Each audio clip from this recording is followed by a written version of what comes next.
আসসালামু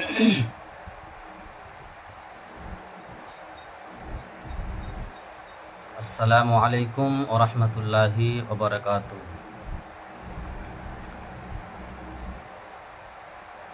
আলহামদুলিল্লাহি রাব্বিল আলামিন ওয়াল আকিবাতু লিল মুত্তাকিন ওয়াস সালাতু ওয়াস সালামু আলা নাবিয়্যিনা মুহাম্মদ ওয়া আলা আলিহি ওয়া সাহবিহি আজমাইন ওয়া বা'দ।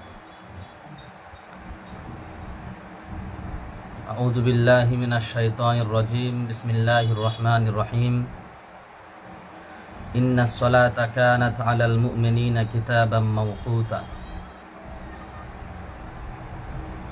যাবতীয় প্রশংসা আল্লাহ তাবারক ওয়া তাআলার জন্যই, যিনি আমাদেরকে তার অশেষ করুণা, দয়া, প্রেম, ভালোবাসার মাধ্যম দিয়ে এখন অবধি বাঁচিয়ে রেখেছেন, সুস্থ রেখেছেন, আলহামদুলিল্লাহ। এবং দরুদ ও সালাম বিবর্ষিত হোক নবী মুহাম্মদ সাল্লাল্লাহু আলাইহি সাল্লামের প্রতি। আল্লাহুম্মা সাল্লি আলাইহি আল্লাহুম্মা বারিক আলাইহি। সম্মানিত মুসলিম ভাই বোন, মা, আব্বু, আশা করছি আল্লাহর অশেষ রহমতে আপনারা ভালো আছেন। আমি আপনাদেরকে একটি ছোট্ট উপদেশ দেওয়ার জন্য লাইভে আসলাম। আশা করছি আপনারা আমার কথা শুনতে পাচ্ছেন। বিষয়টা হচ্ছে, বর্তমান প্রেক্ষাপটে মানুষ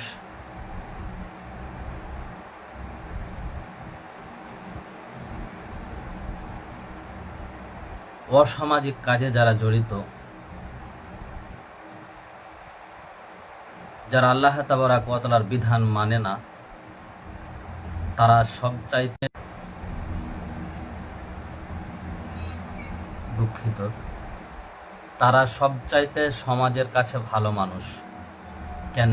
তাদের কাছে অর্থ আছে, তাদের কাছে সম্পদ আছে, তারা উচ্চতম ডিগ্রি অবলম্বন করেছেন বা সংরক্ষণ করে রেখেছেন। কিন্তু দেখা যাচ্ছে যে আল্লাহ তাবারক ওয়া তাআলা যা বিধিবিধান দিয়েছেন তারা কোনো একটা পালন করছে না। তারপরেও সমাজের মানুষ তাদেরকে সবচাইতে বেশি শ্রদ্ধা, সম্মান করে থাকে।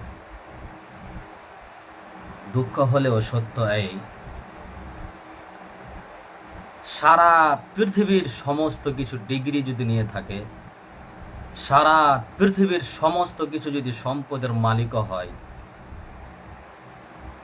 আর তার মধ্যে যদি সলাত না থাকে, তাহলে এই লোকটা, এই মানুষটা মুসলিম যদি নিজেকে দাবি করে, তাহলে মুসলমানদের মধ্যে সবচাইতে নিকৃষ্ট, সবচাইতে জঘন্য, সবচাইতে অপদার্থ, সবচাইতে খারাপ মানুষ আসমানের নিচে জমিনের উপরে এই লোকটি, যে লোকটি সলাত আদায় করে না।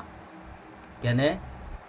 এটা কোনো পীর, কোনো আউলিয়া, কোনো ব্যক্তি, কোনো রাষ্ট্রমন্ত্রী, কোনো প্রধানমন্ত্রী, কোনো মুখ্যমন্ত্রী, কোনো এমএলএ এমপির কথা নয়, স্বয়ং বিশ্ববিধাতার মালিকের কথা, যিনি আমাকে আপনাকে সৃষ্টি করেছেন, তিনি বলছেন।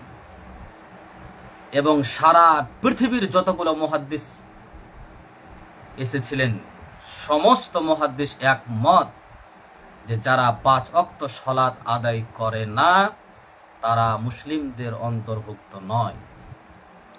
তাদের জানাজা হবে না, তাদের বিবাহ মুসলিমদের মেয়েদের সাথে হবে না, তাদের কবরস্থানে, মুসলিমদের কবরস্থানে কবরও হবে না।